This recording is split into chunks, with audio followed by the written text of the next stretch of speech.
have so much fun being silly. So hello, happy Sunday. I wanted to pop on really quickly, and I don't even know if I'm really in front of you. I had a wonderful yoga practice of my own this morning, and then I was just in the Yoga with Irena group. If you're not over there, go join us. I'll put the link in the comments because I gave a wonderful little yoga routine this morning for hamstrings. So if you're tight in your hamstrings and you want to be able to find a release for them, you don't want to miss this practice. It's a good one. So make sure I didn't miss something there. When I practiced today, one of the things that I had some fun with was bringing in this little stone. Isn't this a pretty stone? I love stones and crystals. In college, I studied what they called rocks for jocks. It was quite a lot of fun in geology class, but an opportunity to learn more about rocks and crystals.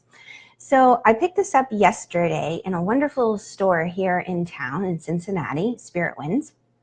And I just was drawn to it. And I thought how interesting afterwards, because I'm not very familiar with the properties of selenite. This is the stone, selenite. And I ended up deciding I'm going to just go ahead and jump on this because I'm feeling very drawn to it. And I came home and I checked my little crystal book and I looked up the properties and I thought, no wonder I'm being drawn to this right now. Well, this wonderful little crystal has the properties to help not only bring you into the present moment, make you a little bit more grounded, but really set up a field of letting go of the things that are keeping you stuck or stagnant, letting go of any of the negative energies in your space, helping you to open up the crown chakra and help you really be able to listen for your angels and your guides and receive those moments of inspiration with more ease. And I thought, what better than to have this on my sticky mat as I do my yoga practice? And that's what I did. I put it right at the very top of my sticky mat back there. And I did my yoga practice with it right there. Now, here's why I did that. Number one, when you decide to do a yoga practice, it makes it really sweet if you take some care in the way you set things up, because essentially what you're doing is you're creating sacred space. You're creating sacred space for you to practice, to play your yoga, and it becomes more meaningful, right? That simple act of ritual has such a deep healing on so many levels of our body and our being and our spirit, essentially. So the way that you lay your sticky mat down, right? Even the sticky mat that you use, because sometimes we're in a rush, right? We might not even use our sticky mat. We'll strike a pose in the kitchen as we cook dinner, which is fantastic. I'm all for that. We'll strike a pose in the grocery store line. But showing up every day in the same spot of your house, laying things out in a similar way, maybe sometimes even wearing the same clothes, right? You build up a certain amount of energy within that space. You build up the wonderful habit to support your practice where that space becomes sacred. You walk into it and you can feel that there's something different about that room. Just think about it. If you've walked into a room after somebody's been fighting, they've been, having a war of words, you could kind of feel it. It just, something feels off in your tummy. Versus if you walk into a wonderful church and they've been singing Christmas hymns, the difference, right? One of my teachers, I love the way she describes it. She says, all of our senses go through the ear, right? So our vision, our sense of feeling, all of these things go through the ear because it's the vibrations we pick up on, whether it's the vibrations of light waves, the vibrations of sound, all go in through the ear, in through the cochlear, and we translate that into a feeling within the body.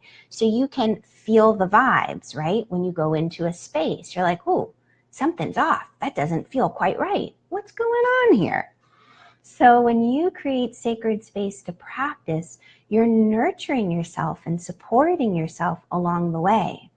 So I decided today to create sacred space a little bit more so for myself on my practice. Hello, Ruth Ann. Welcome. So glad you're here. I decided to add this wonderful selenite. And it's just so pretty. It's got these cute, I don't know if you can tell, if I hold it really closely, maybe the camera will focus. it's got these wonderful little stripes or wonderful like little columns. It looks like a chunk of like Turkish delight or something. It's just so fun. So anyway, I placed this at the top of my sticky mat to help dispel any of the negative stuff that would come up, right? Sometimes we get frustrated with ourselves, like, ooh, why are my hamstrings tight today? Join the yoga with Irena if you haven't. I've got to practice for that in there today. Or you say, oh, I'm so mad. Why haven't I made progress? Or everybody's better than me. Or why can't you get this yet? You've been doing this for 20 some odd years, Irena.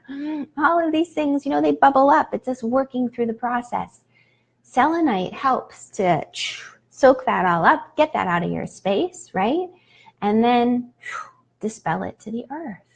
It's an amazing thing. And then you fill up with golden light after the practice. You know, whenever you release something, don't leave it empty. You've got to fill up with something. Otherwise, the universe will fill it up for you, okay? Think of your clean countertops. How many times have you finally gotten a countertop clean and someone comes in and they're like, oh, lovely, let me put this here, that here. And you're like, oh! So I have taken into the habit and practice of filling my counters with empty space or golden light. Like, nope, that counter may appear empty, but it is packed to the brim with golden light. No papers can go on there. Sometimes it works and sometimes it doesn't. So why not, right? It's a little playful. Make your space beautiful when you practice your yoga. You know, add a little bit of pretty bling, a little bit of pretty crystals. You know, maybe you wear the same clothes when you practice. Build up the energy, right? The Shakti in the practice. And have some fun. So let me know, what do you add to your yoga space to make it very precious or sacred to you? Maybe share a picture with me. Maybe you've created like a little altar when you practice. Maybe you put a candle out. Maybe you have a picture of loved ones. Maybe you have your own crystals you use.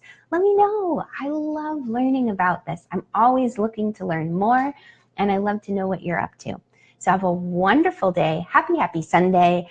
And I look forward to catching you on the flip side. Mwah! Lots of love. Bye, guys.